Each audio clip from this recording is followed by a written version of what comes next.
Hello friends, तो आज આપણે બનાવીશું ઈડલીનું ખીરું અને તેમાંથી ઈડલી।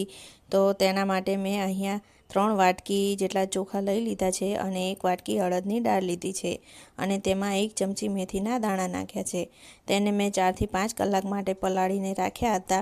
પછી તેનું બધું પાણી નિતારીને આપણે આ રીતે મિક્સરમાં એકદમ ઝીણું પીસી લેવાનું છે। તો આ રીતે થોડું પાણી ઉમેરતા જઈશું જરૂર પડે તો અને મિક્સરમાં पीसी लेशू। ए रीते मैं बीजू खीरू पण बनावी लीधुं छे। हवे तेमां 1.5 चमची जेटलुं आपणे मीठुं नाखीशुं अने एकदम सरस रीते मिक्स करी लईशुं। पछी कूकरनी सीटी काढीने आपणे कूकरने बंद करीने 7 થી 8 कलाक माटे रहेवा देशुं।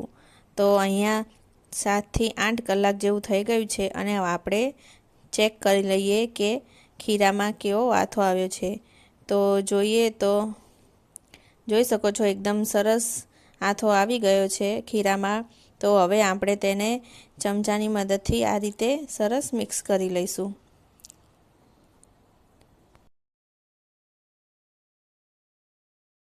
हवे इडली बनावा माटे आपणे खीराने एक बाउल में काढी लईशुं जरूर पड़े तेटलुं अने तेमां थोड़ुं पाणी उमेरीने आ खीराने थोड़ुं आपणे पातळुं करी लेशुं। पछी एक स्टीमर लई लीधुं छे, तेने मैं गरम करवा मूकी दीधुं छे। पछी आ रीते इडलीना खीराने आपणे स्टीमर में बाफी लईशुं अने 10 થી 15 मिनिट पछी जोईए तो एकदम सरस आपणी इडली बनी गई छे। विडियो गम्यो होय तो like share and follow me.